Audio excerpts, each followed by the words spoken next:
There is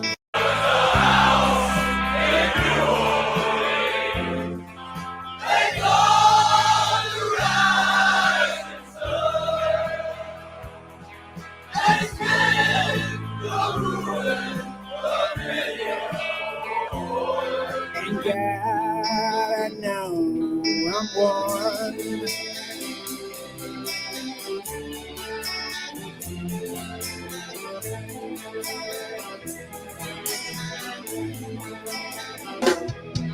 My mother was a tailor. She served my routine. But my father was a gambler down in New Orleans. Now the only thing the gambler needs is a suitcase and a trunk. And the only time he's satisfied, it's when he's on a drunk. Yeah.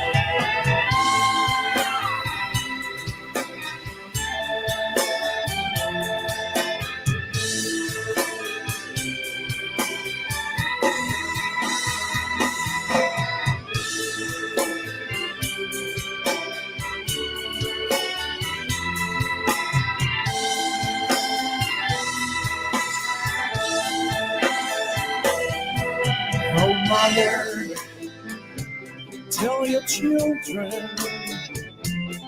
not to do what I have done.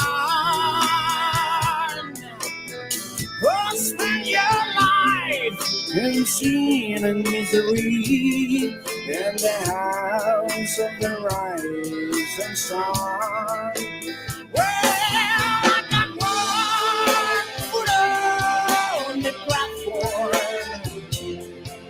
the other foot on the train.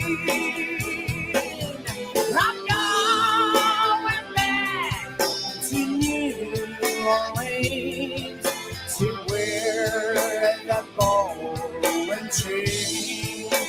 Yeah, that red of New Orleans. Let it go, there rising sun. And it's me and the ruin of many a poor boy. Thank God I know I'm one. Thank God I know I'm one. Thank God I know I'm one. This is the dawning of the age of awareness.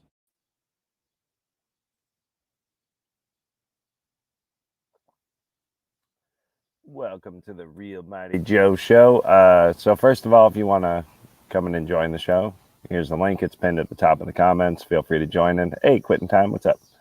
And then I have a new URL for all my mods. If you're going to share my link in other streams, this is my new URL. It's youtube.com/channel/RealMightyJoe or /C/RealMightyJoe. So it's a lot easier to share my stuff. So I have a show for you tonight. So this is something a lot of people may or may not have seen, and this is something I want to start my show off with. And it's probably going to take. This is about a 20-minute long video, but I really think it's worth the watch. And so we're going to go dive real heady deep straight up into this guy. Let me find it. Hold on. Yeah, see. Where did it go? Man. Hold on. I might have to do some... man. All right, hold on. I got to call the link back up because I don't have it called up yet. So y'all bear with me for just a second. I got to go back into my history here. But this is something I wanted to play for you guys. This happened from the Republican congressional hearing that happened a few days ago in regards to COVID-19. I'm not going to ever censor myself or use code words on this channel. I figure if they're going to take me down, it's not the code words, it's me. Let me see. That's not the one. A little further down here. Here we go. This is the one I want to play you guys. With no. All right. Got you. All right. I got my link. Okay. So go ahead. Sorry. Just give me a second. Technology. It would be so smooth if I had like another guy doing like some of this stuff. All right, so here we go. This is going to be kind of the bulk of our stuff. This was shared today by independent media, but this meeting happened a few days ago. This was from the GOP, like I said, COVID-19 thing, and these are their medical witnesses. I listened to this entire thing live. It happened while I was at work. I don't know how many of you actually got to hear this, so I thought it was important to play this tonight for the beginning of the show, and we'll kind of go from there. I'll probably pause it a few times. So Your remarks, Dr. Asher. Next is Dr. Stephen Quay. He's a physician and a scientist with hundreds of published scientific articles. Dr. Quay has been cited over 10,000 times, holds 87 patents across 22 different fields of medicine, and he's invented 7 different FDA-approved medicines. Further, he conducted an early analysis of COVID-19, which has been downloaded nearly 200,000 times. He's an expert in the field and brings an upper echelon of analysis to the question we're posing today about the origins. Now to you, Dr. Quay. Thank you, Congressman Scalise and Comer, members of the subcommittee of the coronavirus crisis, ladies and gentlemen. I appreciate the nonpartisan approach the subcommittee is taking today. Clearly, science in the last few years, but especially on the topics related to the COVID pandemic, has been co-opted by geopolitics. Thus, I am here not as a mouthpiece for any particular party, but as an American scientist.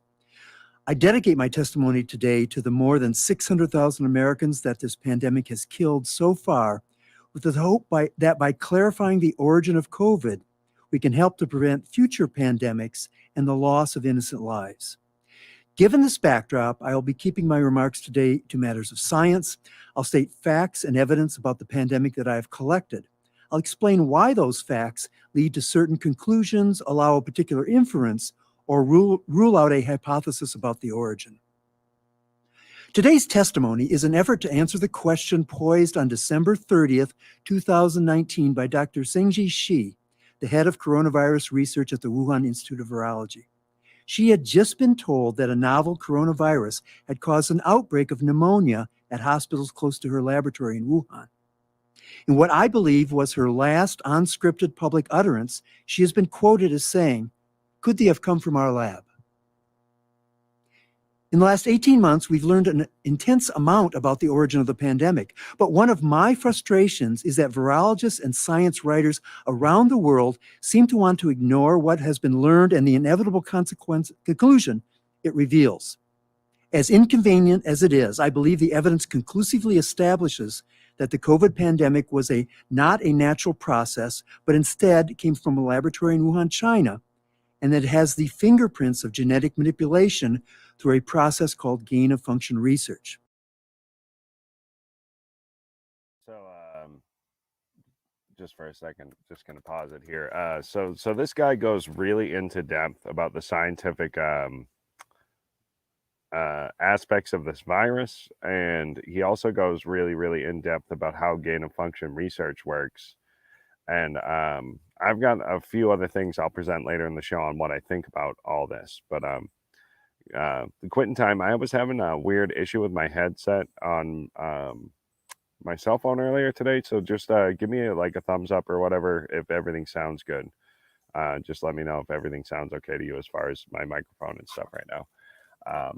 But yeah, we're going to get back into this. I'm going to pause him again in probably about 2 to 3 minutes because he's going to get into some heady stuff, and we're going to try and break it up a little bit because he says a lot in a short amount of time.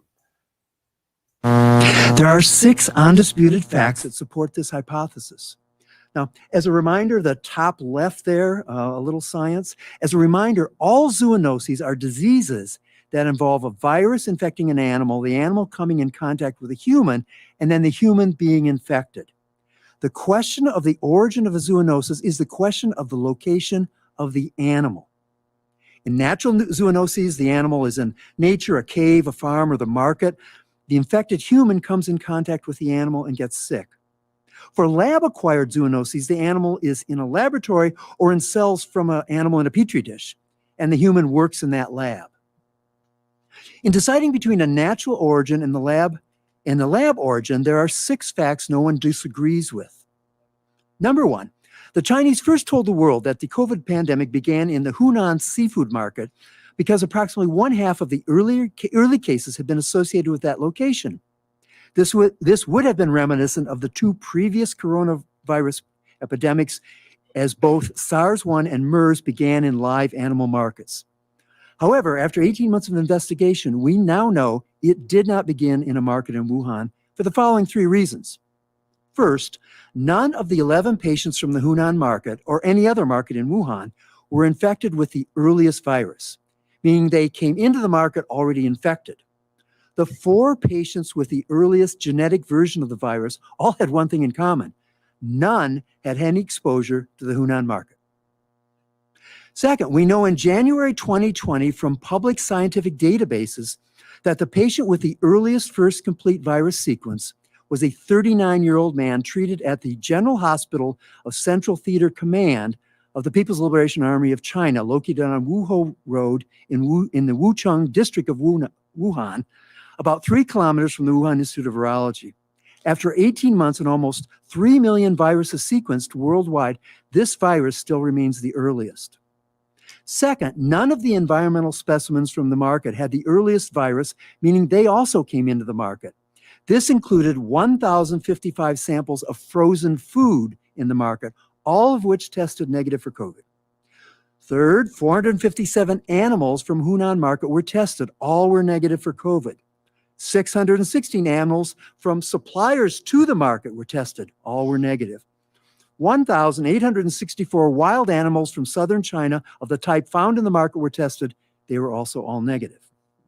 These data from the publicly available WHO report established that it did not begin in the Hunan market or any other market in Wuhan. Number 2, failing to find it in any market in Wuhan, the search was expanded to all of China. But after testing 80,000 samples from 209 different species from other markets, farms, and nature, the virus has not been found in a single specimen. The probability of this for a community-acquired infection is about 1 in a million. This is what you'd expect for a lab-acquired infection.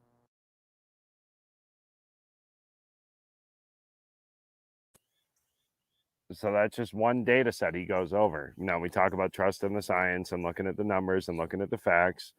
I want people to look at this because everything this man is saying is readily available data, and you think this is just the surface of where he's going to go. But to think that there's no evidence and that we haven't tested these things out and looked at this as a clear option of what actually happened is asinine. And I think what they do, you know, in the media is they deny until they get caught and they go, oops, we made a mistake. And then they move on and never mention it again. So basically they're just getting away with propaganda and lying. I mean, this is the science. Trust the science, right? This guy's a top scientist right here. Number 3, after testing 9,952 stored human blood specimens from hospitals in Wuhan from before December 29th, there was not a single case of COVID in any specimen. It was expected that between 100 and 400 would be positive. The probability of this for a community-acquired infection is also about 1 in a million. But this is what you'd expect for a lab-acquired infection. There is no evidence of multiple animal to human transmissions. With 2 prior coronavirus outbreaks, SARS-1 and MERS, 50 to 90% of early cases were from various animal to human infections. For SARS-CoV-2, 249 early cases of COVID-19 were examined genetically, and they all were human to human transmission. For a community-acquired infection, this is the probability of tossing a coin 249 times and getting heads every single time. I'm just going to pause it again because he lays so many facts in a row. But again, he just went over 2, 3 more things that are factors, that everybody scientifically agrees upon that could factor whether or not this is animal transmission or lab created, and he keeps going on. He's not done. This is, however, what you'd expect for a lab-acquired infection. Number 5, SARS-CoV-2 has a unique trigger on its surface called a furin cleavage site and a unique code in the genes for that site called a CGG dimer. So these are 2 independent levels of uniqueness. The furin site is why the virus is so transmissible, why it invades the heart, the brain, and the blood vessels. Viruses like Ebola, HIV, Zika, yellow fever all use furin sites, and this is part of the reason for their deadliness. But the entire group of coronaviruses in which SARS-CoV-2 belongs does not contain a single example of a furin site or a single example of the CGG dimer code. A comprehensive study by MIT group shows that there has never been a furin site or the CGG letter dimer in this group of coronaviruses for at least 1,000 years, since William won the Battle of Hastings in 1066 to become monarch of England. But again, we just pause it for a second to pay attention to this detail.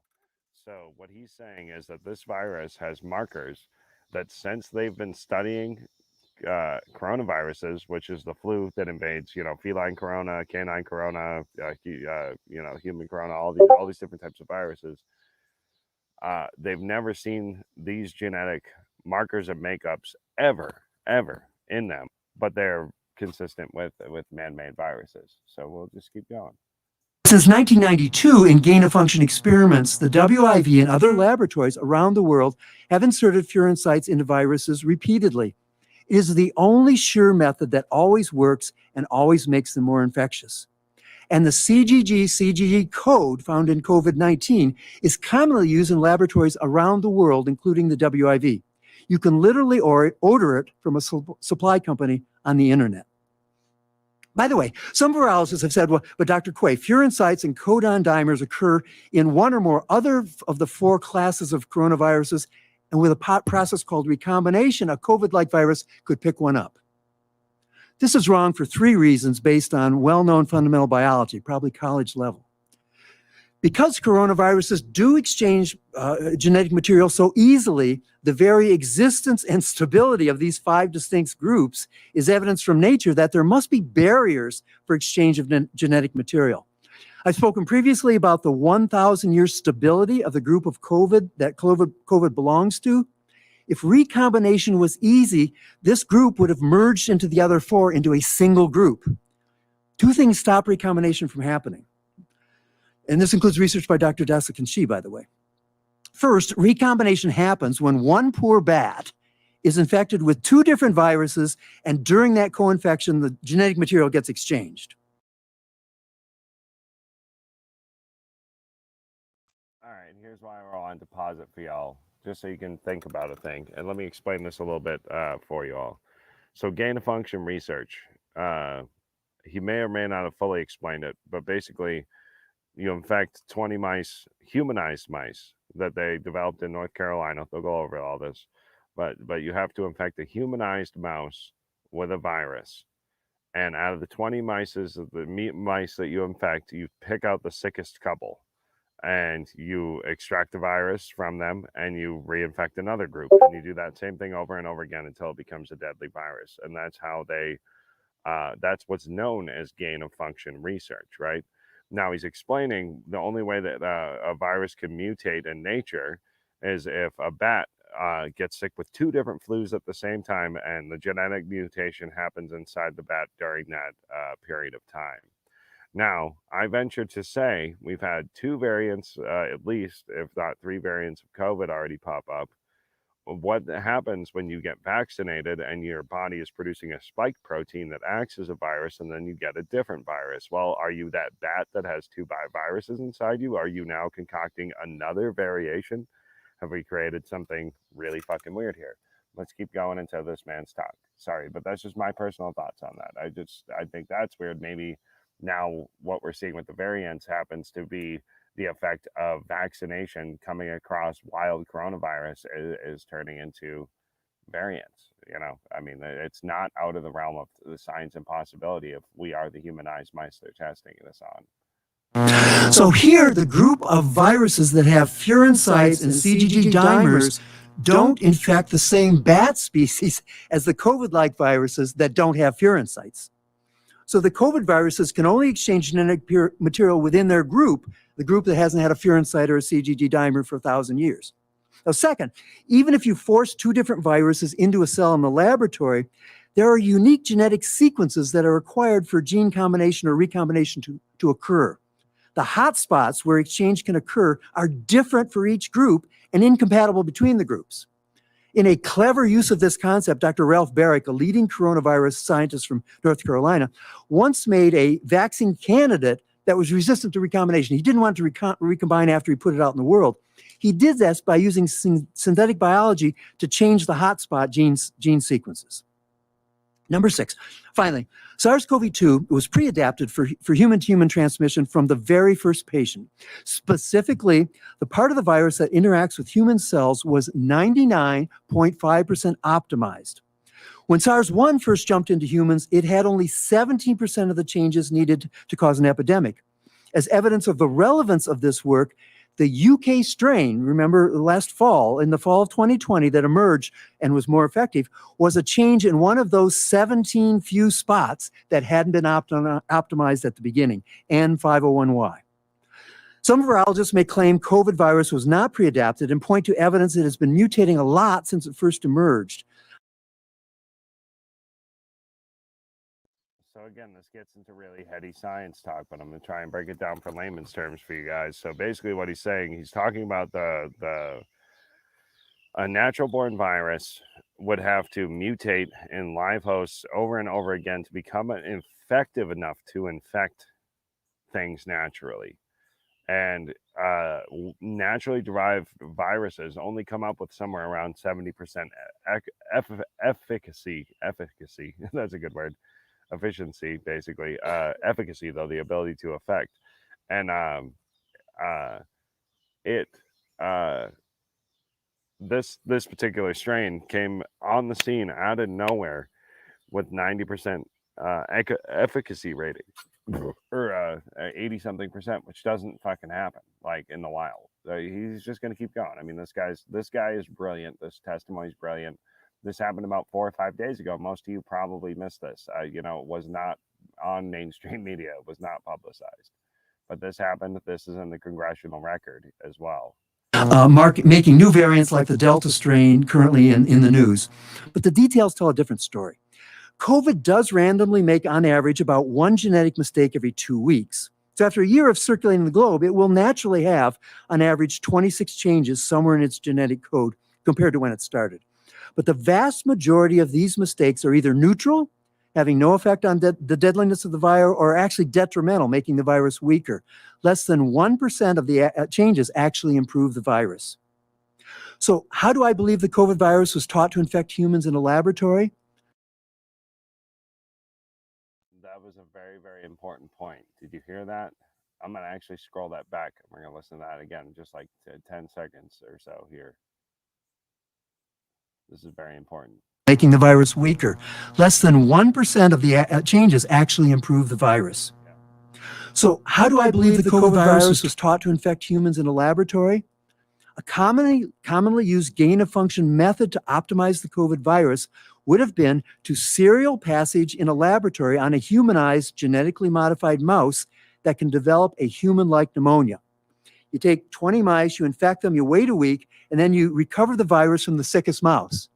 Then you take another 20 and you do it again. And suddenly you're starting to kill the mice. And finally, after several weeks, through this directed evolution, you'll produce a mouse that can kill every humanized, a virus that can kill every humanized mouse. However, it's actually a challenge to create that humanized mice for the serial passage in the first place. Here, the WIV has acknowledged that for several years, they've worked with humanized mice developed in Dr. Ralph Barrick's laboratory in North Carolina and funded at U.S. taxpayers' expense. In closing, let me say to the families of those who have died from COVID, families of those who have died from COVID, I'm dedicated to applying my scientific and medical expertise to understanding how this pandemic happened, and importantly, helping put safeguards in place at our research institutions to be sure this never happens again. Thank you. Riveting testimony, Dr. Quay. Appreciate the work you've done in sharing that. And now finally, to bring us to Dr. Richard Muller. Dr. Muller is a professor emeritus of physics at the University of California, Berkeley. He's worked across his field of study, leading the two efforts that have won Nobel Prizes and the National Science Foundation Alan T. Waterman Award for outstanding research. His scientific expertise has been vital to the work that we're doing. Dr. Muller, appreciate you coming. Thank you very much, Mr.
Tried to have the case removed to a friendly jurisdiction, and huge legal victory in the O'Keefe versus Twitter lawsuit. Twitter tried to have the case removed to a friendly jurisdiction, and a federal judge just ruled against them and has ordered the case to remain.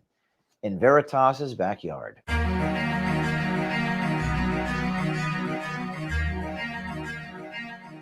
I saw a video from Project Veritas that was taken down because they confronted a Facebook executive on his front lawn.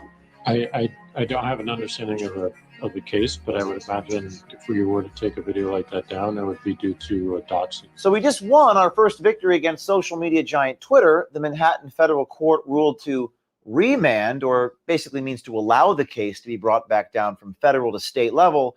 We can only think of one reason why they do this. Their strategy to remove the case from New York State to federal court was obviously so that they could transfer the case from New York to California, where they are located, their own backyard, where cases like this routinely get dismissed because of that Section 230 of the Communication Decency Act that prevents these companies from being held liable. You may recall on April 19th, I sued Twitter for suspending my own personal Twitter account, which at the time I had over 900,000 followers, over the false claim that I was operating fake accounts. Well, guess what? Victory has never felt so sweet. They thought we'd be okay with the court removing the case from state to federal court because, according to Twitter, this case could be worth millions of dollars of damages. Listen to this Twitter lawyer fumbling and bumbling, scrambling in front of federal judge Barbara Moses. Mr. O'Keefe, throughout the complaint and in public statements, has said that the point of this lawsuit is to hold Twitter accountable, to have a public accounting. Twitter is a company that has $3.7 billion in revenue. We would submit, Your Honor, that if your allegation is that you want to punish and deter a company like Twitter for what the complaint alleges is an internal left-wing conspiracy to silence Jim O'Keefe, Your Honor, we do not have confidence that the amount of the punitive damages will not be in fact over the $75,000. Under federal law, Twitter would need me to ask for more than $75,000 to keep this case in federal court. But if this were about the money, we would have been in federal court already. It's only safe to assume they've never really been up against someone who doesn't care about the money, who isn't in it for the money. For me, in Project Veritas, this case is about one thing. It's about justice. They never saw this coming. So in court, they were thrown for a loop.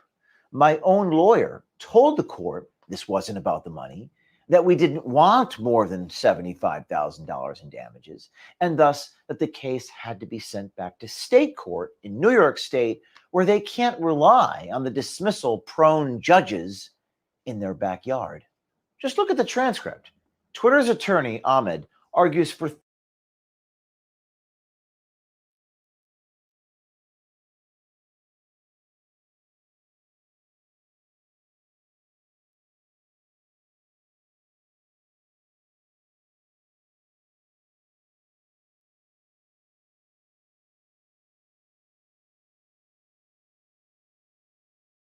$13 pages that Twitter will suffer damages of more than $75,000. And while we would love to make Twitter to pay, we want them to pay in a way that will last longer than writing a check. Their argument was even confusing to the judge, Barbara C. Moses, who said, "It seems to me that any attempt by Twitter to keep this case here in federal court on the present record would be likely unsuccessful." Sure enough, it was unsuccessful. The judge ordered the case to be remanded back to New York State court within days. So what exactly is Twitter so afraid of? Us winning? Deposing Jack Dorsey? I saw a video from Project Veritas that was taken down because they confronted a Facebook executive on his front lawn. I can show you a video of CNN doing the exact same thing. I don't have an understanding of the case, but I would imagine if we were to take a video like that down, it would be due to a doxing concern. Speaking of depositions, they have reason to be afraid. Just wait until you see what happens next. In the New York Times case, over 900 minutes of videotaped depositions. And that's just what we have so far. These people have never been held accountable in their lives by any authority until now.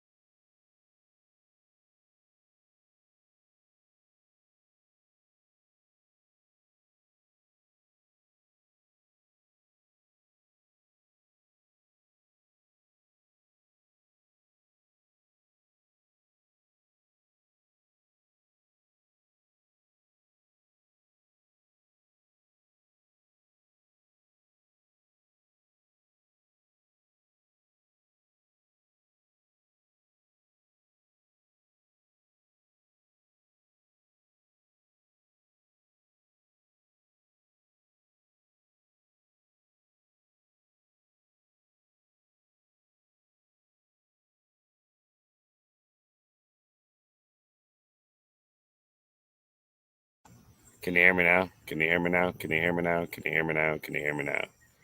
Maybe say yes. Maybe say yes. Maybe say yes. And if not, I'm going to share another video. Fuck it.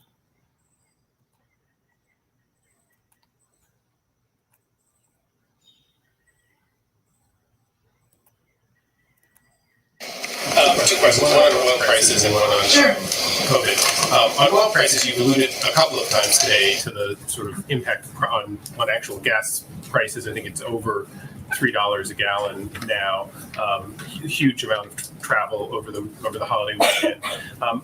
What is the president doing for regular Americans to try to keep the gas prices down, whether it be engaging with OPEC, but also is the president considering releasing from the strategic reserve? Are there other steps that the president can take to address what is obviously a painful situation? And how much do you guys worry on his behalf that it will become a political issue that could be damaging to the president and his party in the coming election? In 18 months? 17 months? Okay. So I would say first, Mike, that the president wants Americans to have access to affordable and reliable energy, including at the pump. And so that's why our team is constantly monitoring gas prices and directly communicating with OPEC parties to get to a deal and allow proposed production increases to move forward. And the reason I've referenced it so many times is because I think there sometimes is a misunderstanding of what causes gas prices to increase. And so to convey to the American people that we're working on it, and certainly the supply availability of oil has a huge impact. I would also say that ensuring Americans don't bear a burden at the pump continues to be a top priority for the administration writ large. That's one of the core reasons why the president was vehemently opposed to a gas tax and any tax on vehicle mileage, because he felt that would fall on the backs of Americans. And that was a bottom line, red line for him. Oh, I'm sure, Mrs. Saki, that was a red line for him. I'm sure he was real worried about that there. In terms of additional considerations, I just don't have anything to preview for you. Oh, yeah. COVID. The one thing that you steadfastly have stayed away from is any question of mandating the the vaccine. And I guess the question is, at what point there was Zeke Emanuel COVID. The one thing that you steadfastly have stayed away from is any question of mandating the vaccine. One thing that you steadfastly have stayed away from is any question of mandating the vaccine. Sorry, did y'all catch that little Freudian slip? Maybe this guy's telling the truth more than he meant to on fucking national TV, huh? And I guess the question is, at what point Zeke Emanuel, I think, has a new op-ed out talking about how there needs to be more aggressive action taken. Employers are going to need to mandate that their employees take the vaccine, maybe once the FDA has fully cleared some of the vaccines. Does this administration envision a point where, even if it's not a federal mandate that every American has to take it, do you believe that we're going to have to get to a point where schools and employers and colleges and other institutions are going to have to require people to take the vaccine in order to get to that next stage, to get beyond the sort of plateau that we've reached now?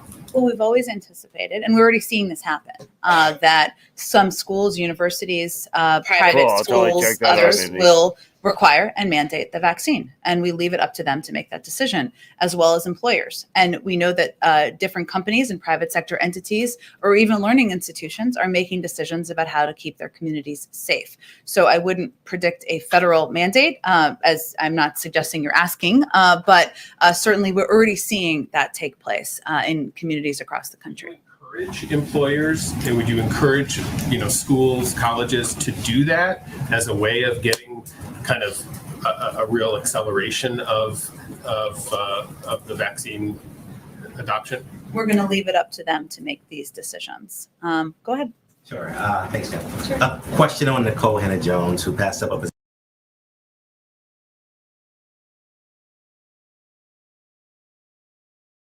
Okay, so hold on. I've got a couple more things to share on this ilk. I'm not going to bother going into her last question. I literally hate listening to this woman, but we have to listen to one more clip from her today. Let me see if I can find it.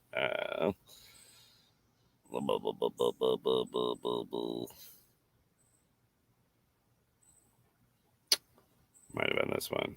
I can't remember. Oh, well, this is Biden. Here, this is Biden. Same idea. We'll find her. 5 ways to make gains. Special focus on 5 ways to make gains in getting those of you who are unvaccinated vaccinated. Because here's the deal. We are continuing to wind down the mass vaccination sites that did so much in the spring to rapidly vaccinate those eager to get their first shot and their second shot, for that matter, if they need the second. Now we need to go to community by community, neighborhood by neighborhood, and oftentimes door to door, literally knocking on doors to get help to the remaining people protected from the virus. A special focus on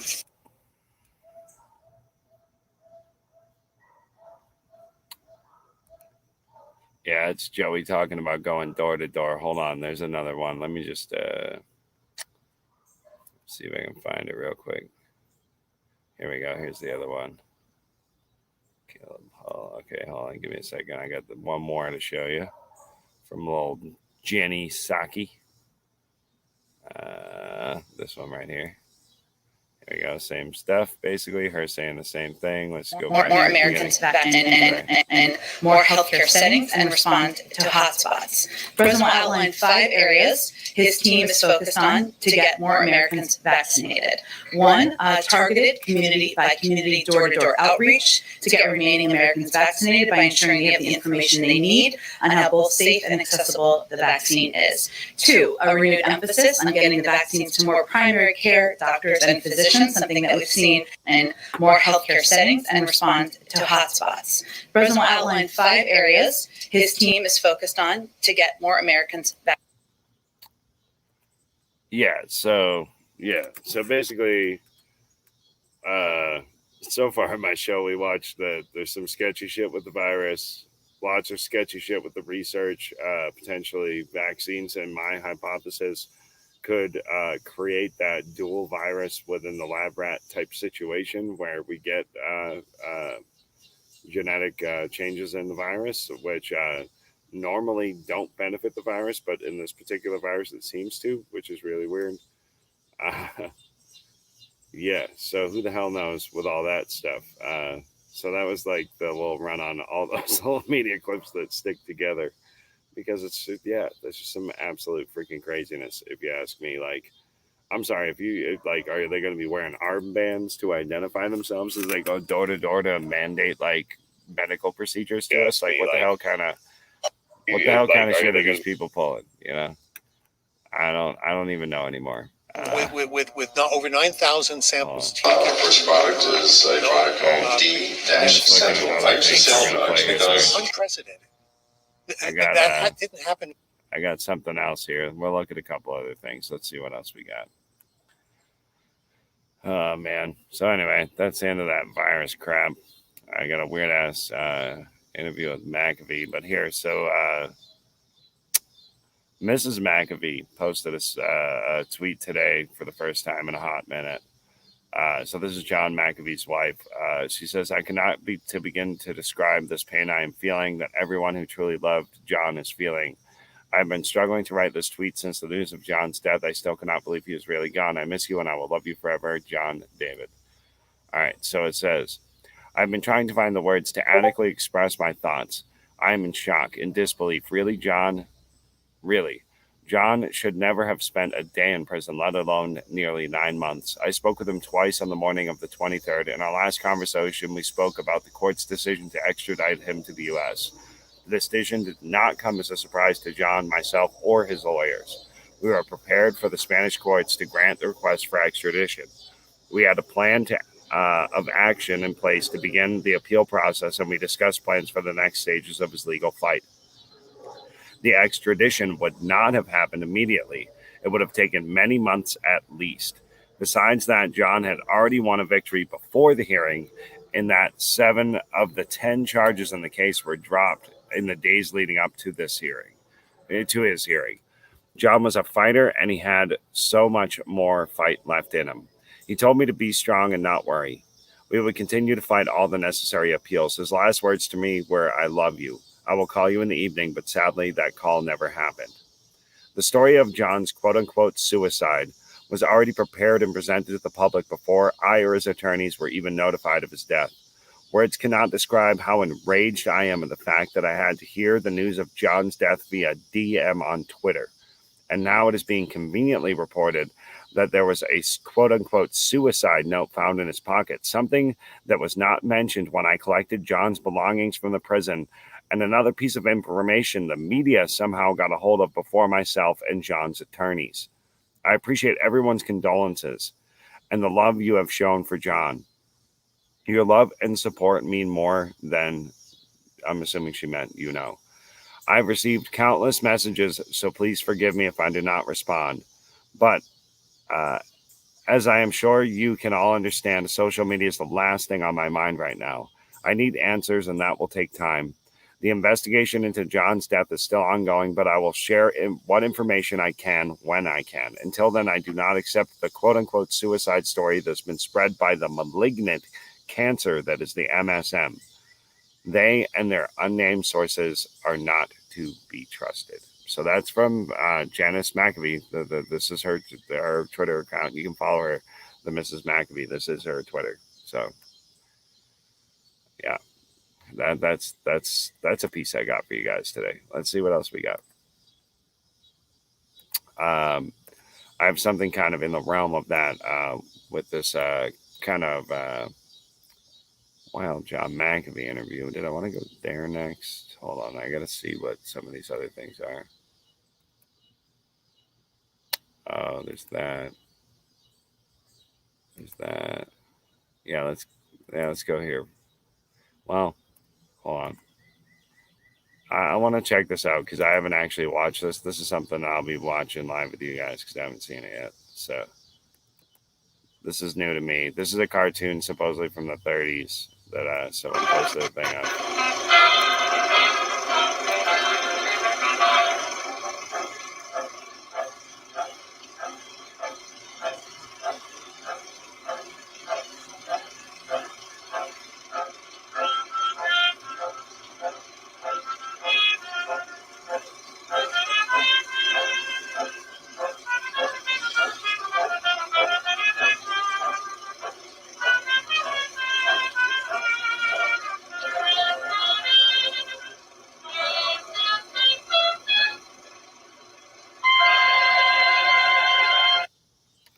Yeah, I have zero idea if that's actually from the 30s or what the hell that is, but I saw it on Twitter today. I thought it was interesting, so I threw it up there. All right, let me see. Yeah, I want to see that. Let me see. Indy's got a thing she tagged me in. Let me check it out real quick here.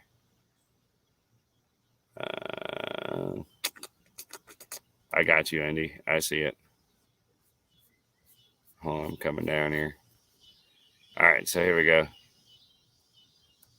We're going to watch this together. Hold on. Yeah, go whatever the hell this thing is. Fine, it's a photo. No, hold on. Give me a second. Damn it. Close my Discord. Give me a second, Indy. I'm going to find that because that looks cool. I want to check out. She's got some kind of video, I think, that she sent me that we're going to watch. I trust Indy's judgment if it's relevant to what we're doing. How do I get the hell out of there? There we go. Oh, Telegram. Hold on. Oh, these are all articles?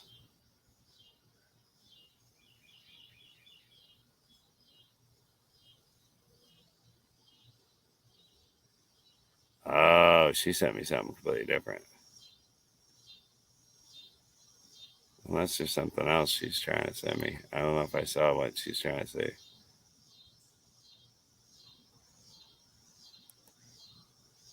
All right, so they're making a documentary based on all the posts in here. Is that what it is? Yeah, I can't quite watch all this on my channel exactly. I know how to do it, so I'll have to check that out later and do a little bit of digging. It looks like you got some cool, crazy stuff there. I don't know what you just showed me, so that's a dig. It looks like, so I'm not gonna do that tonight. Yeah, that's something. All right, what else we got? Oh, Mike Lindell said some stuff today. Here's something he said today, so we'll check this out. This is earlier this morning. So We've all been calling, and the whole point here is I'm able to use them to get the word out for our cyber symposium, which is going to change the world. It's going to be we have all the packet captures of the election, and this is going to be the start. This is the start of we'll say it's the start of 3 parts of a movie. And we're inside of a movie, and it's been amazing. I think this is the part that'll be the kind of the I guess the last third of the movie, which should be pretty amazing. My talking to lawyers and stuff yesterday, they go, "Oh, this is going to be the hard next 6 weeks is going to be really hard." I said, "This is going to be." We're in the home stretch. I said, "They're getting this country back." I said, and Jim Acosta called me on CNN yesterday, and you guys all know who he is, very bad guy, and I said, "Jim," I said, "you don't understand. This is all for you." I said, "Jimmy," I said, if you didn't have, me out there running around," I said, "Fox doesn't put this on." I said, "This is saving the country. So for your children and grandchildren, so we can get this election pulled down." And he goes, "Well, Mike, now you're saying it's going to be later in the year." I said, "No," I said, "Donald Trump will be back in hopefully by August." But I said, "We've got to do a few things like the cyber symposium." And I said, and he didn't like. So I did see, so after this post happened, this happened like early this morning, there was a major news article about how there's like no constitutional way that a president has ever been like put back into office or whatever. And so I guess they're already trying to counteract that narrative there, which is kind of freaking weird. From that, though, we're going to actually go a little bit into this like stuff. We're going to play a clip from CanCon's local channel here. And here, let me, yeah, it's, I don't know if it's giving me the proper link. So let me find the share link, or one of my mods can do that. You're all mods here. I need to mod somebody. Somebody wasn't a mod. Who wasn't a mod? Our new buddy, but he came from Airborne, so he's cool or something. So you pop back up, I'll mod you, brother. All right, let's see what we got here. Yeah, I like to mod everybody just so you all can share links with each other. I mean, my chats are all supposed to be like real chill, you know what I mean?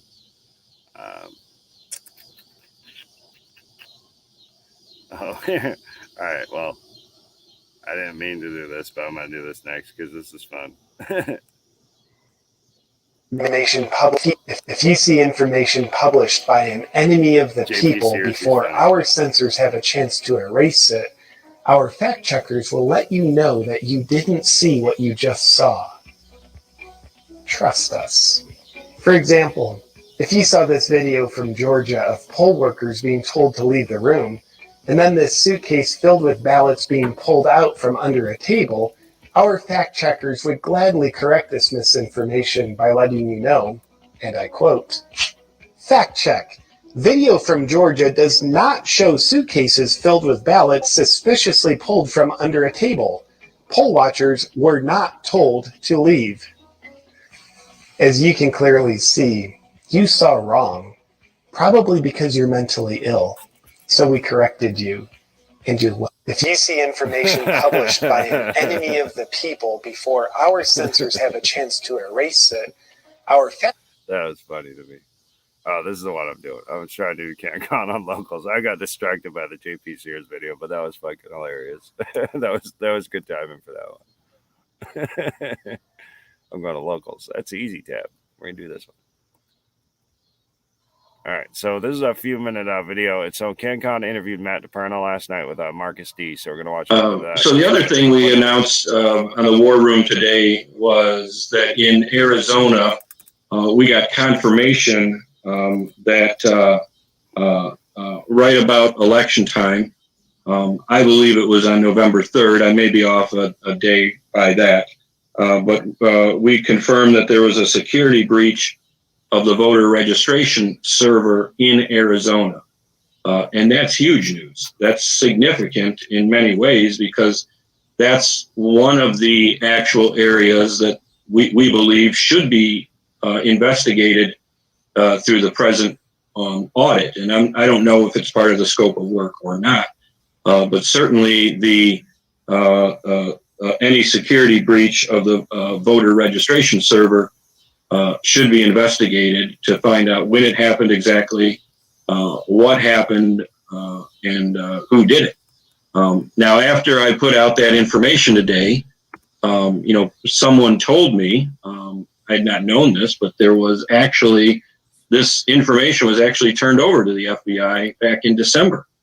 And it's been kept entirely out of the media. Secretary of State has kept this completely quiet.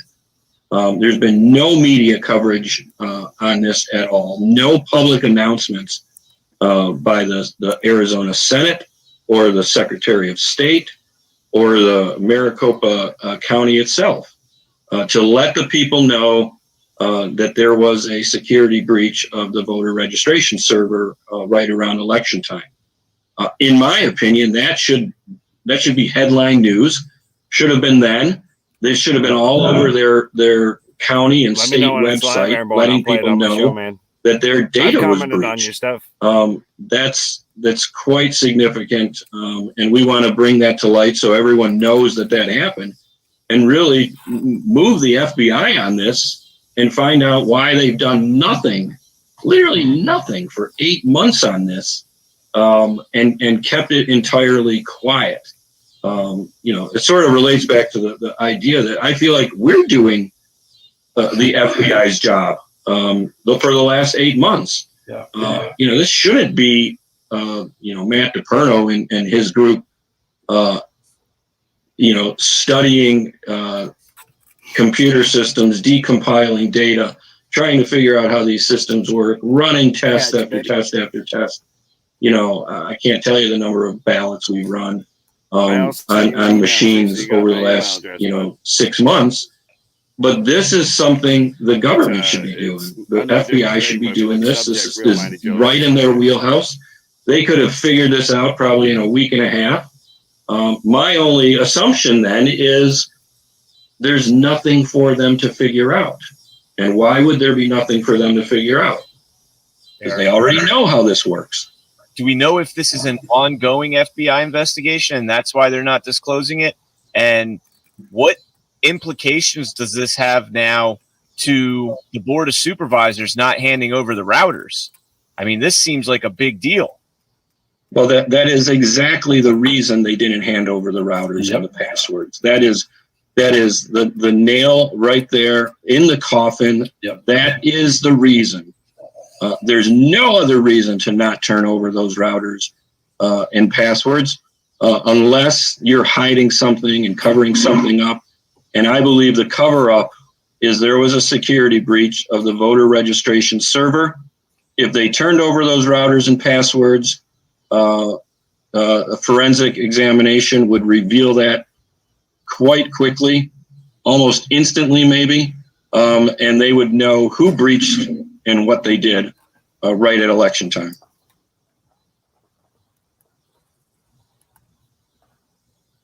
Oh yeah, so there's that going on. Let me see if I called up this other stuff or not. I can't remember if I did. I don't know what else I got called up on here. There's some stuff I was trying to do earlier, and then it turned into this.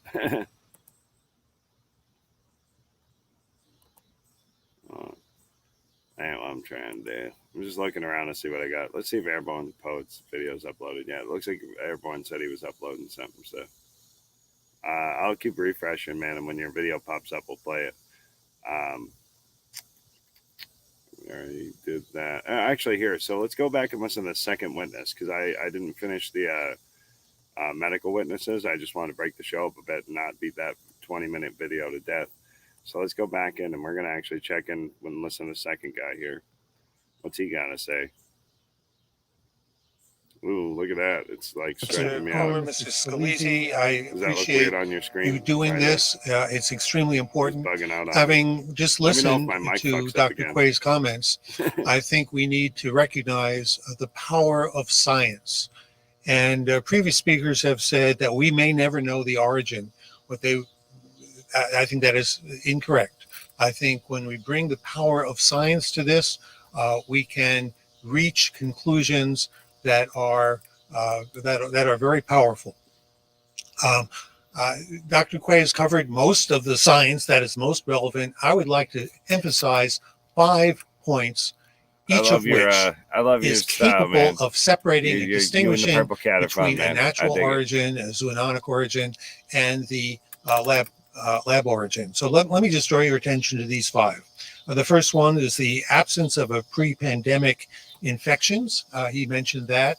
And with not over 9,000 samples taken in Wuhan, no pre-pandemic infections. That's unprecedented.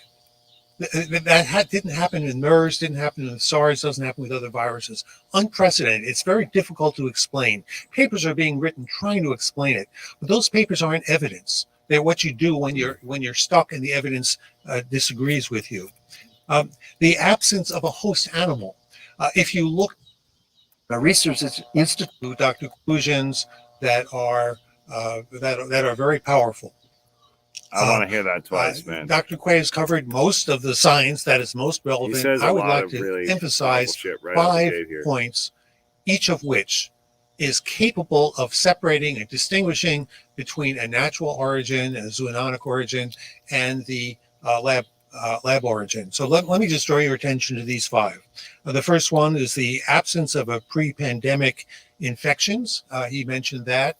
And with not over 9,000 samples taken in Wuhan, no pre-pandemic infections. That's unprecedented. That didn't happen in MERS, didn't happen in SARS, doesn't happen with other viruses. Unprecedented. It's very difficult to explain. Papers are being written trying to explain it, but those papers aren't evidence. They're what you do when you're stuck and the evidence disagrees with you. The absence of a host animal. If you look at the famous Lancet article, one of the reasons they say you can dismiss these conspiracy theories of a lab origin is because they explicitly say China has identified the host animal. They've identified the location, and they even praise China for its openness. This paper, The Lancet, does not read well when we look at it 16 months later. I recommend everybody reread it and see whether there's any value in that. The unprecedented genetic purity that Dr. Quay talked about.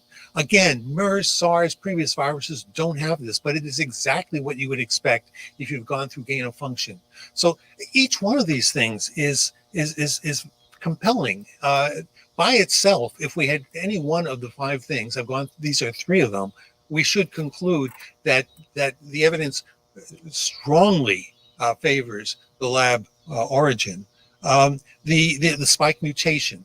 The fact that there's no known way for that spike mutation to get there other than by gene insertion in a laboratory is a very powerful argument. I'm a multicultural, multi-book and reader. again, there are papers written that try to explain this away, but those papers aren't presenting evidence. The evidence in favor of the natural zoonotic origin, there isn't any. The only evidence that's cited is, well, it looks like another zoonotic case, or those cases are quite common, but there's no scientific evidence supporting those. And finally, the fact that this virus was optimized to attack humans. Again, something that has never happened in natural releases.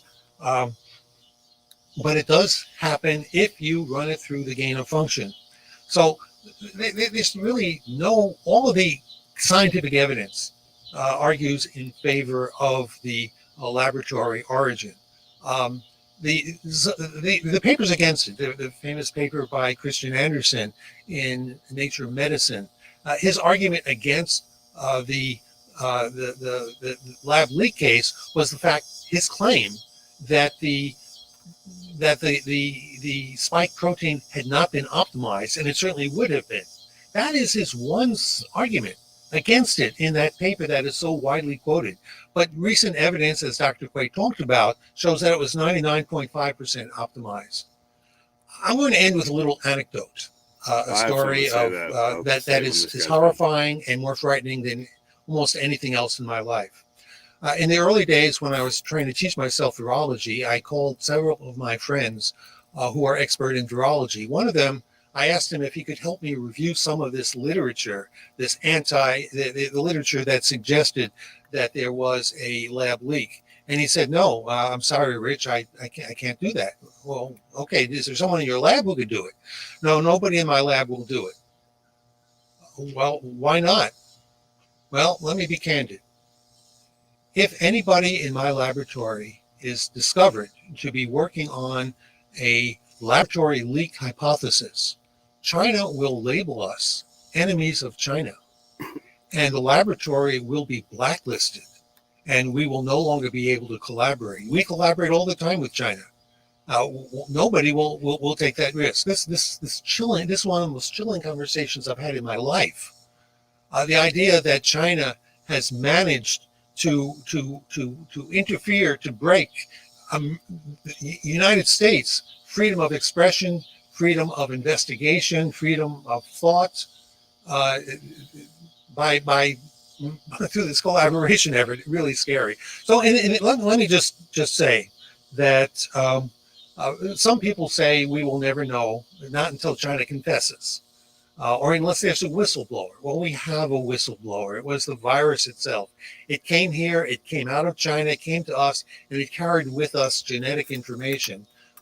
And there are, in my mind, 5 compelling sets of scientific evidence that allow us to reach this very strong conclusion that yes, it was a laboratory leak.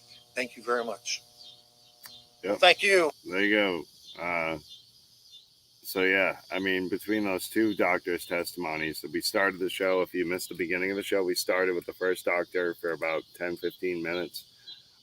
If you missed that part, I highly encourage you to go back and watch that. I think it's really, really important to kind of understand what he was getting at. And I try and simplify some of the terms, at least, or try and describe what's going on the best to my knowledge, because I have a little bit more medical understanding than the average Joe. But here, let me check and see if Airborne's video is up yet. Let's see if it's loaded yet. He said he uploaded it, but it usually takes a few minutes. So if Airborne's got a new one. Here we go. We're going to play Airborne's new video. We're watching Airborne. Hey, good morning, everybody. Did I do that? Everybody. It's a great day to be in America. We're going to watch Airborne and Purple Cat. Give us a message. Airborne's hanging out in the chat. Show him some love. Please follow Airborne Poet. He's 82nd Airborne. Respect you. Thank your service. And he's a chaplain assistant. He will never let himself be known as a chaplain, but I think, now that you're retired, you're growing into your chaplain shoes, my friend. So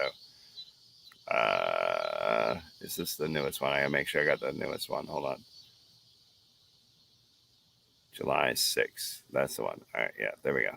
Bam. All right. We got a new message from our good friend, Airborne Poet, and his buddy Purple Cat.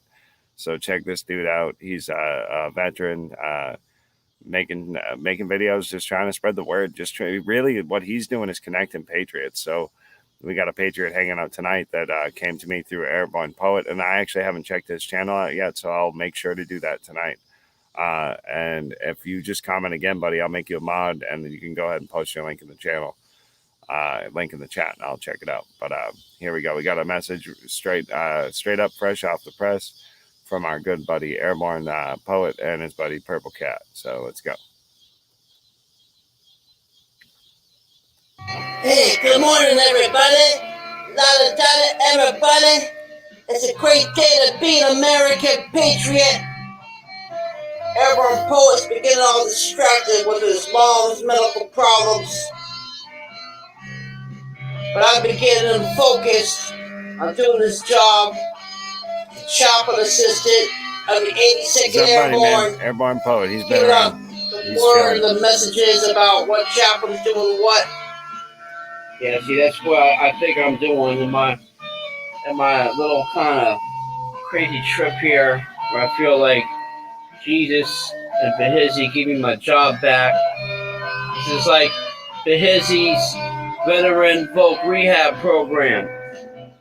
You know, give me a job for God and country, for Dea et Patria. This is the crest of the U.S. Army Chaplain Corps. Okay, and so now today I tell you about, instead of chaplains, I tell you about patriot news tellers like Sweet Home Maricopa, who, unlike the Papa's Revolt clique, he gives people shouts out, and the word gets out more. Okay, you guys like try not to say names, but some people are saying that YouTube makes you think about money. Of course, it's natural, you know, but you don't realize we don't have much of a marketplace here because very few people know that we're actually fighting back. So once we get millions more involved, then there's going to be more people that can each like pay like $3 on locals, you know, because we want the Marcus D's and the Vlad One Nation Their Gods and the Doug Naples and everybody to get paid and be able to do this full time because you do your job well. And we want you to go on trips and interview people. You know? Okay, the Real Mighty Joe has a live stream every day. It still needs support. And this is my guy here, okay? The Hizzy. Please, he had 157,000 subs, and now he's not even on Telegram. And actually, I didn't even tell you guys, but I found the lad on the internet. No one was talking about it, and the Spirit of God told me not to write anything on the comments pages, and I did anyway because I'm not confident enough. I wonder, I doubt myself. Is it love you, brother. The Spirit of God, or is it just me talking to myself? Follow your spirit, my friend. But no, I was told, you know, and I left some political comments. I hope that's not why he lost that channel, because there was Behizzi 3, and it was just about computer gaming. And I'm wondering if maybe he made a deal, like, because the lad was working on that channel for a long time before, I guess, God put him to work. You know, talking about the politics. Yeah, my channel started. Okay, I'm really excited about this event, even though Behizzi should be the keynote speaker. Okay, Nick Mosita and CanCon, they're not the keynote speaker.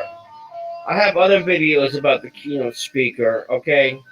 I don't want to I know a lot of people love this keynote speaker. I want to get into this more later. I would really like to get Behizzi, at least Behizzi and this guy, or just have the other guy give the stage up for Behizzi.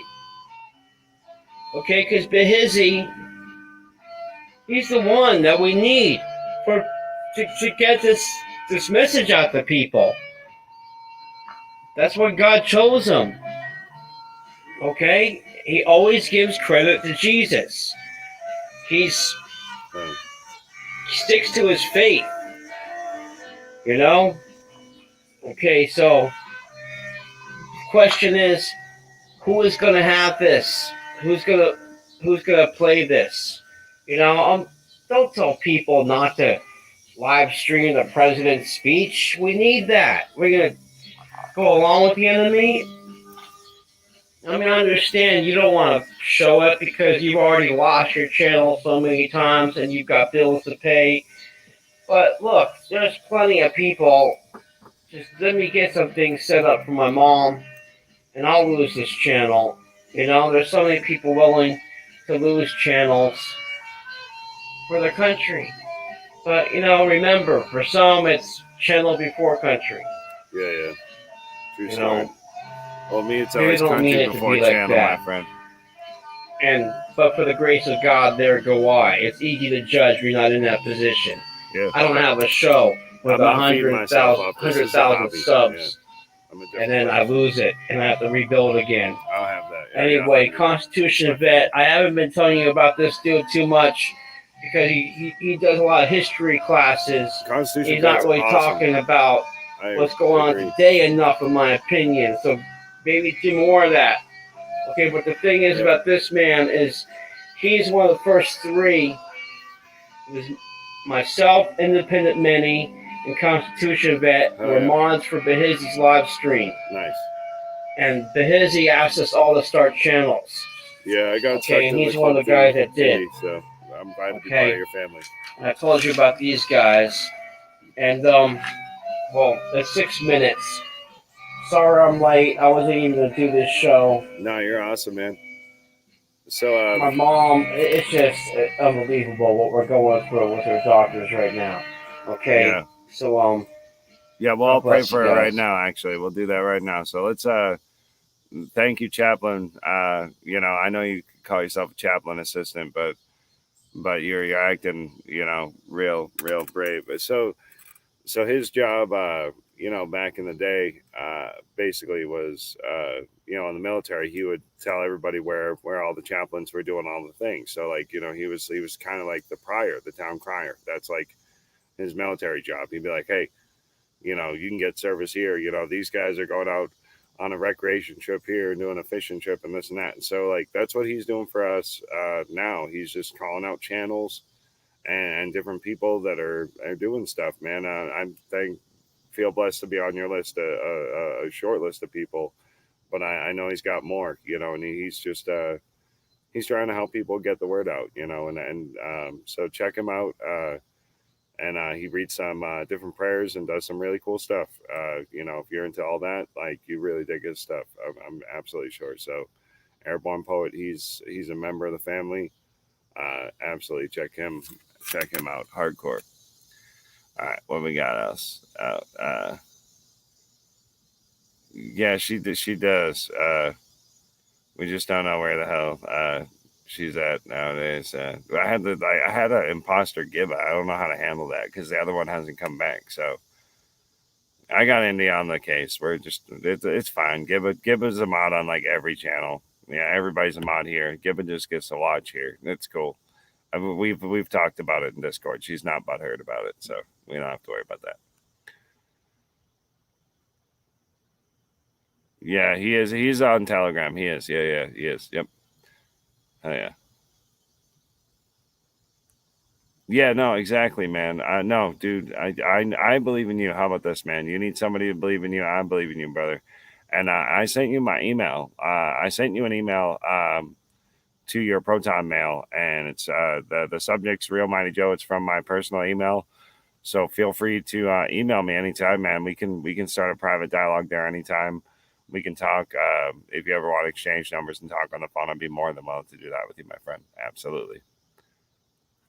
Yeah, see, giving us. Yeah, God is awesome. God bless America is OG, all the way OG. So we're just hanging. This is her relaxation time. She doesn't have to schwack any trolls or anything. She doesn't have to feel obligated to post links. She knows other people do that for her. It's real nice. She gets to relax. All right, so we're gonna go next. I think this is actually an incredible segue. I think Airborne opened this up really nice. This is going to be one of my main. This is my main inspirational thing. I think I want to share with you tonight. You know how I like to do something that's inspirational at the end of every show. Because we go over hard to deal with news and hard to talk about subjects, and I always like to leave you in a positive place. I think that's something that I can try and do consistently for you guys. So how I came across this link, though, is slightly interesting. What starts just give me a second. here changes the world. So this kind of segues back into talking about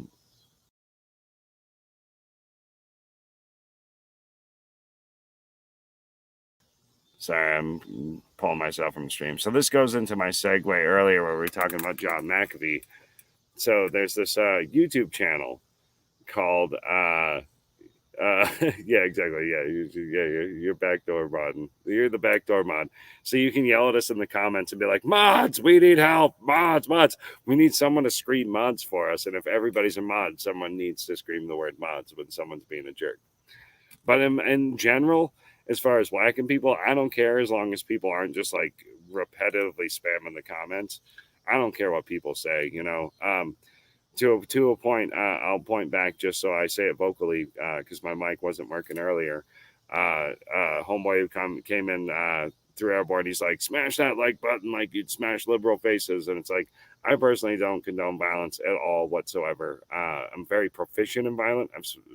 I've spent my entire life studying martial arts, studying weapons. You know, I know how to do all the things.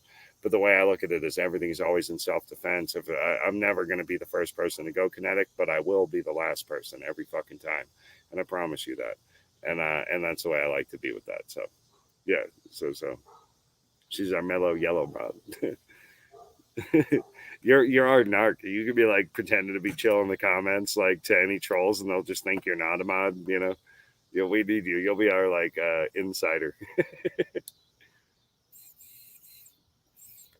But yeah, and just like links and stuff, you know, when it comes to links, we got all the Discord. The Discord's the best way to really stay in touch with everybody that like is real tightly connected in this group. So if you're not on our Independent Minis Discord, join that Discord. That seems to be kind of the best place. But so we're gonna do this really cool inspirational thing. Oh, so I didn't tell the story. Sorry, I'm fucking going off. This is me. But John McAfee had this. So there's this channel called Rusty Shackelford, which is a reference to the King of the Hill cartoon.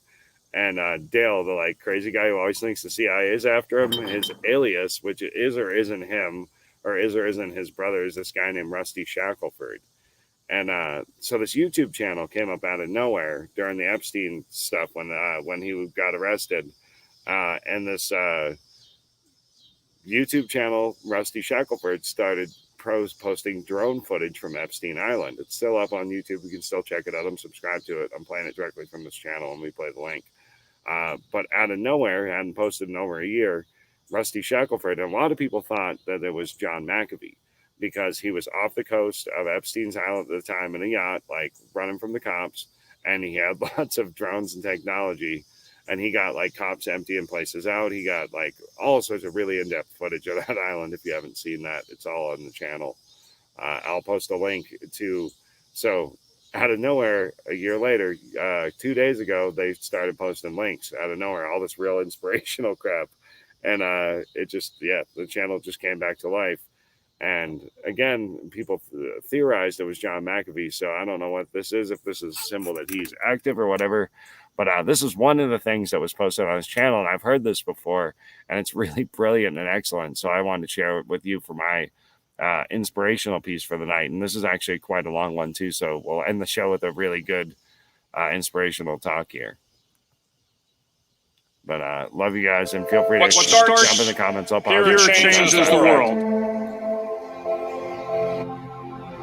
I have a few suggestions that may help you on your way to a better world. And while these lessons were learned during my time in the military, I can assure you that it matters not whether you ever served a day in uniform. It matters not your gender, your ethnic or religious background, your orientation, or your social status. Our struggles in this world are similar, and the lessons to overcome those struggles and to move forward, changing ourselves and changing the world around us, will apply equally to all. So here are the 10 lessons I learned from basic SEAL training that hopefully will be of value to you as you move forward in life. Every morning in SEAL training, my instructors, who at the time were all Vietnam veterans, would show up in my barracks room, and the first thing they'd do was inspect my bed. If you did it right, the corners would be square, the covers would be pulled tight, the pillow centered just under the headboard, and the extra blanket folded neatly at the foot of the rack. It was a simple task, mundane at best, but every morning we were required to make our bed to perfection. It seemed a little ridiculous at the time, particularly in light of the fact that we were aspiring to be real warriors, tough, battle-hardened SEALs. But the wisdom of this simple act has been proven to me many times over. If you make your bed every morning, you will have accomplished the first task of the day.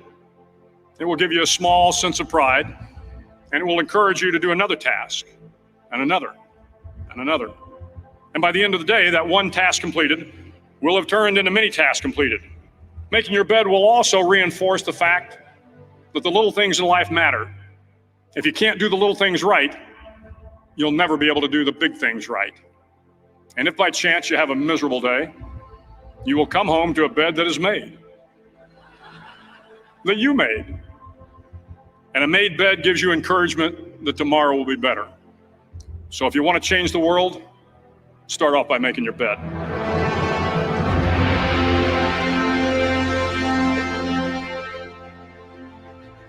During SEAL training, the students are all broken down into boat crews.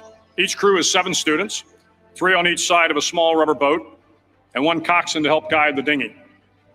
Every day, your boat crew forms up on the beach and is instructed to get through the surf zone and paddle several miles down the coast. In the winter, the surf off San Diego can get to be 8 to 10 feet high, and it is exceedingly difficult to paddle through the plunging surf unless everyone digs in. Every paddle must be synchronized to the stroke count of the coxswain.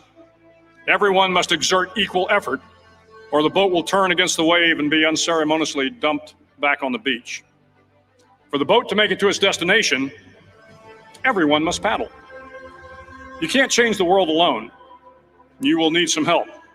And to truly get from your starting point to your destination takes friends, colleagues, the goodwill of strangers, and a strong coxswain to guide you. If you want to change the world, find someone to help you paddle. Over a few weeks of difficult training, my SEAL class, which started with 150 men, was down to just 42. There were now 6 boat crews of 7 men each. I was in the boat with the tall guys, but the best boat crew we had was made up of the little guys, the Munchkin crew, we called them. No one was over 5'5". The Munchkin boat crew had 1 American Indian, 1 African American, 1 Polish American, 1 Greek American, 1 Italian American, and 2 tough kids from the Midwest. They out-paddled, outran, and outswam all the other boat crews. The big men in the other boat crews would always make good-natured fun of the tiny little flippers the Munchkins put on their tiny little feet prior to every swim. But somehow these little guys from every corner of the nation and the world always had the last laugh, swimming faster than everyone and reaching the shore long before the rest of us. SEAL training was a great equalizer. Nothing mattered but your will to succeed, not your color, not your ethnic background, not your education, not your social status. If you want to change the world, measure a person by the size of their heart, not by the size of their flippers. Several times a week, the instructors would line up the class and do a uniform inspection. It was exceptionally thorough. Your hat had to be perfectly starched, your uniform immaculately pressed, your belt buckle shiny and void of any smudges.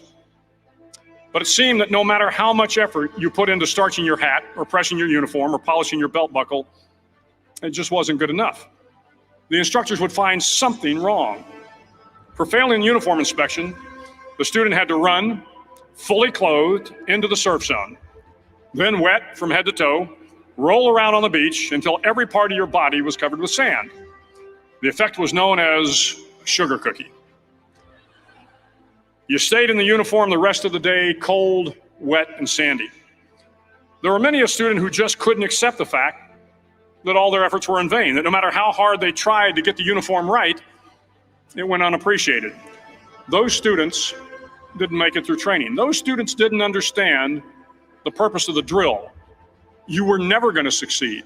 You were never going to have a perfect uniform. The instructors weren't going to allow it. Sometimes, no matter how well you prepare or how well you perform, you still end up as a sugar cookie. It's just the way life is sometimes. If you want to change the world, get over being a sugar cookie and keep moving forward. Every day during training, You were challenged with multiple physical events, long runs, long swims, obstacle courses, hours of calisthenics, something designed to test your mettle. Every event had standards, times you had to meet. If you failed to meet those times, those standards, your name was posted on a list. And at the end of the day, those on the list were invited to a circus. A circus was 2 hours of additional calisthenics designed to wear you down, to break your spirit, to force you to quit. No one wanted a circus. A circus meant that for that day, you didn't measure up.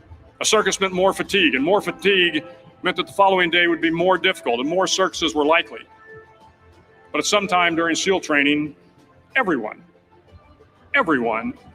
made the circus list. But an interesting thing happened to those who were constantly on the list. Over time, those students who did 2 hours of extra calisthenics got stronger and stronger. The pain of the circuses built inner strength and physical resiliency. Life is filled with circuses. You will fail. You will likely fail often. It will be painful.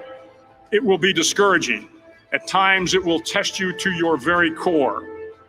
But if you want to change the world, don't be afraid of the circuses. At least twice a week, the trainees were required to run the obstacle course. The obstacle course contained 25 obstacles, including a 10-foot wall, a 30-foot cargo net, a barbed wire crawl, to name a few. But the most challenging obstacle was the slide for life. It had a 3-level, 30-foot tower at one end and a 1-level tower at the other. In between was a 200-foot long rope. You had to climb the 3-tiered tower, and once at the top, you grabbed the rope, swung underneath the rope, and pulled yourself hand over hand until you got to the other end. The record for the obstacle course had stood for years when my class began in 1977. The record seemed unbeatable until one day a student decided to go down the slide for life head first. Instead of swinging his body underneath the rope and inching his way down, he bravely mounted the top of the rope and thrust himself forward. It was a dangerous move, seemingly foolish and fraught with risk. Failure could be an injury and being dropped from the course. Without hesitation, the student slid down the rope perilously fast. Instead of several minutes, it only took him half that time. And by the end of the course, he had broken the record. If you want to change the world, sometimes you have to slide down the obstacles head first. During the land warfare phase of training, the students are flown out to San Clemente Island, which lies off the coast of San Diego. The waters off San Clemente are a breeding ground for the great white sharks.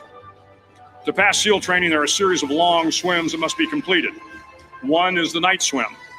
Before the swim, the instructors joyfully brief the students on all the species of sharks that inhabit the waters off San Clemente. They assure you, however, that no student has ever been eaten by a shark, at least not that they can remember. But you are also taught that if a shark begins to circle your position, stand your ground. Do not swim away. Do not act afraid. And if the shark, hungry for a midnight snack, darts towards you, then summons up all your strength and punch him in the snout, and he will turn and swim away. There are a lot of sharks in the world. If you hope to complete the swim, you will have to deal with them. So if you want to change the world, don't back down from the sharks. As Navy SEALs, one of our jobs is to conduct underwater attacks against enemy shipping. We practice this technique extensively during training. The ship attack mission is where a pair of SEAL divers is dropped off outside an enemy harbor and then swims well over 2 miles underwater, using nothing but a depth gauge and a compass to get to the target.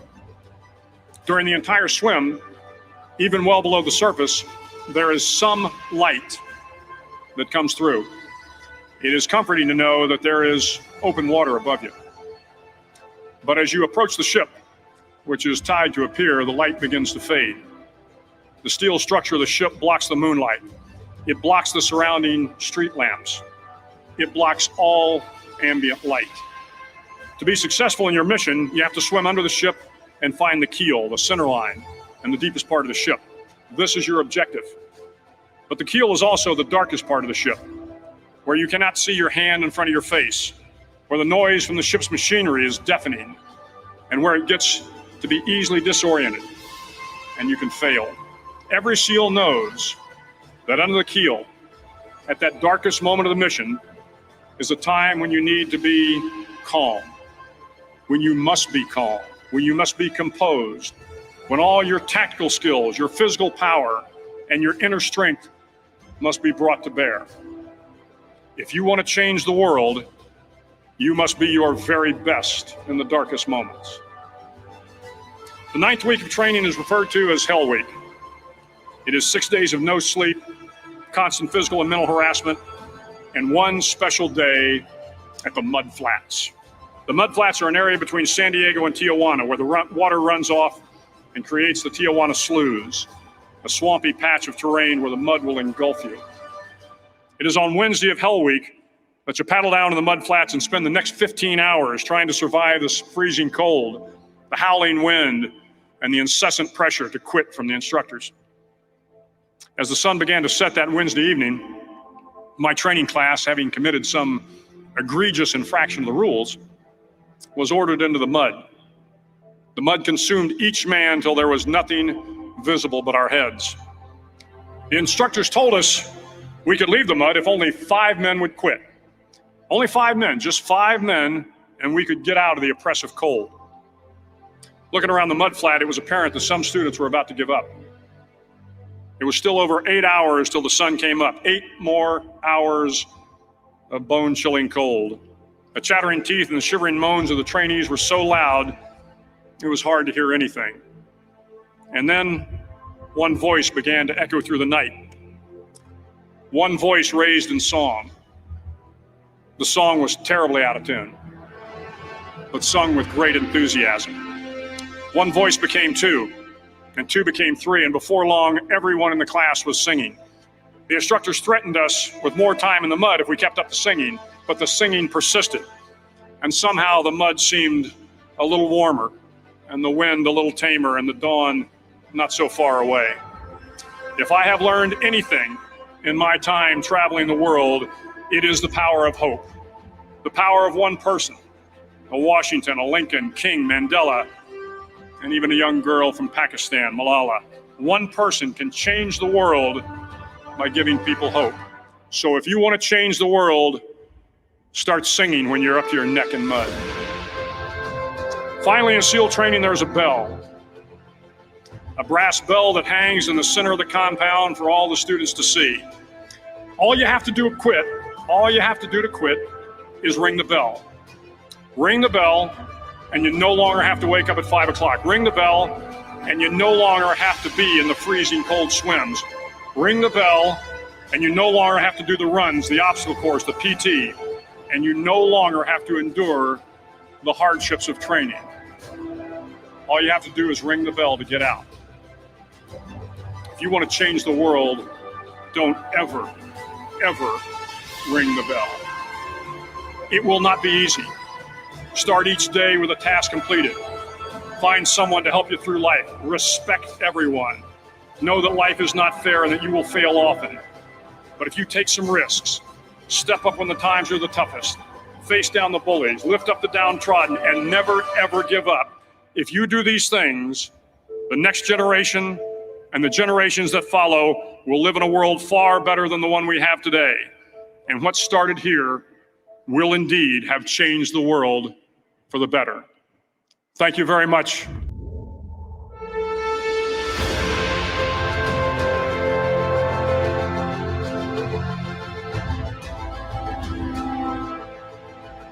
I'll share the link to that for you guys. Here you go.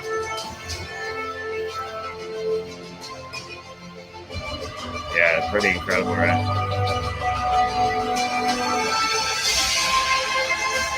But what's more incredible is the channel this comes from is Rusty Shackelford. Did he post any new videos? Let's find out. No. So the other one is a documentary on the attack on the USS Liberty, which I highly recommend. I can't do with my show. He did the Star Spangled Banners. You've never heard it before, which I did on my July 3rd or 4th show. I can't remember which. So I actually played that exact video the other day. He played one of Reagan's speeches. It's actually really interesting. I guess we have similar tastes, but Yeah. Yeah, it's pretty incredible. So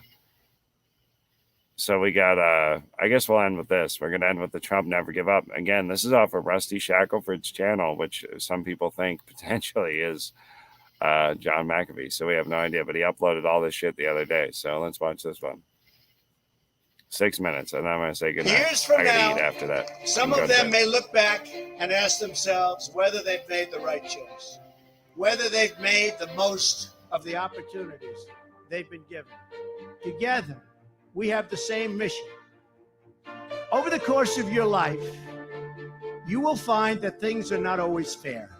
You will find that things happen to you that you do not deserve and that are not always warranted. But you have to put your head down and fight, fight, fight.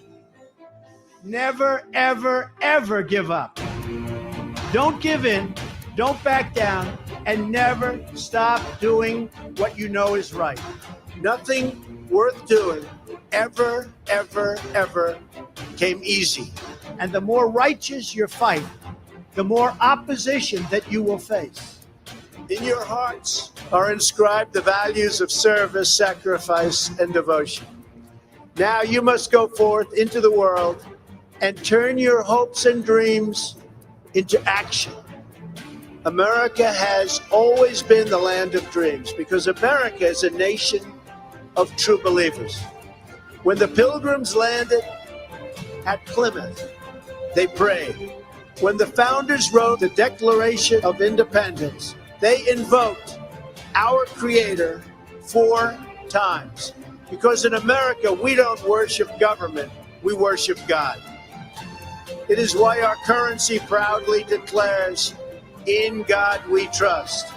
And it's why we proudly proclaim that we are one nation under God. The story of America is the story of an adventure that began with deep faith, big dreams, and humble beginnings. The next generation of American leaders never, ever give up. There'll be times in your life you'll want to quit. Never quit. Never stop fighting for what you believe in and for the people who care about you. Carry yourself with dignity and pride. Demand the best from yourself. The more people tell you it's not possible, that it can't be done, the more you should be absolutely determined to prove them wrong. Treat the word impossible as nothing more than motivation. Relish the opportunity to be an outsider. The more that a broken system tells you that you're wrong, the more certain you should be that you must keep pushing ahead.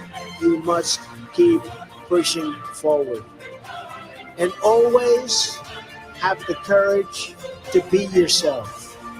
America is better when people put their faith into action.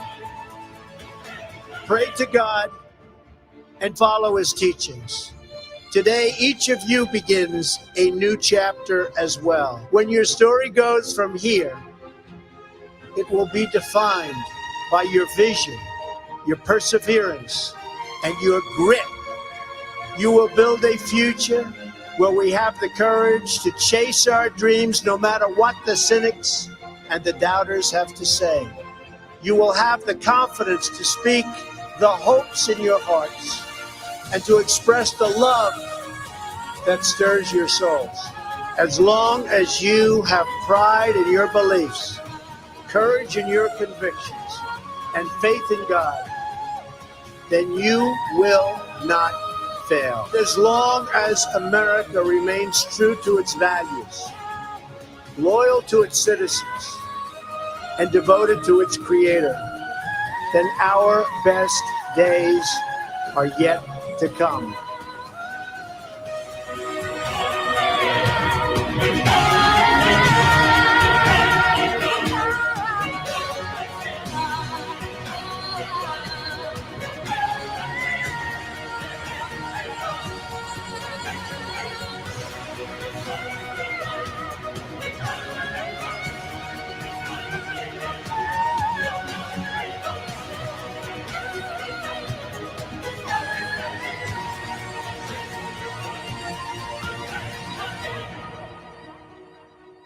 God bless the class of 2017. May God bless the United States of America. And I just want to let you know that God blesses you. And I want to just say, you are special in every way. God bless you, and God bless America. Thank you very much. Thank you. Thank you.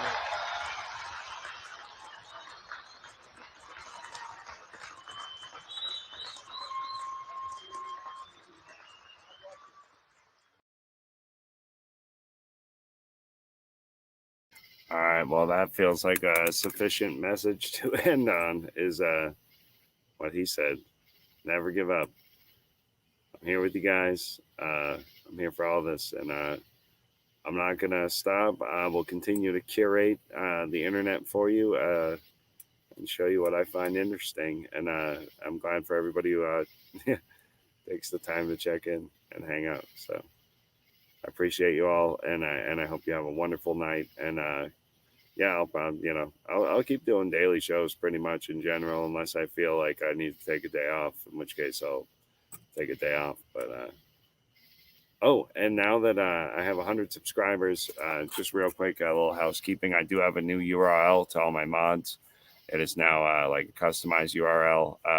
It's posted somewhere in the chat, but it's Real Mighty Joe. It's YouTube/C/RealMightyJoe is my new URL. So if you want to share links to my channel, that's the new one. Yeah. I hope you all have a wonderful night. I have fun doing these. I enjoy it as much as you all do. So I hope you continue coming back, and that inspires me to keep doing it. So leave me some comments, and please share it with your friends that you think would dig it. Hope you have a good night. Peace.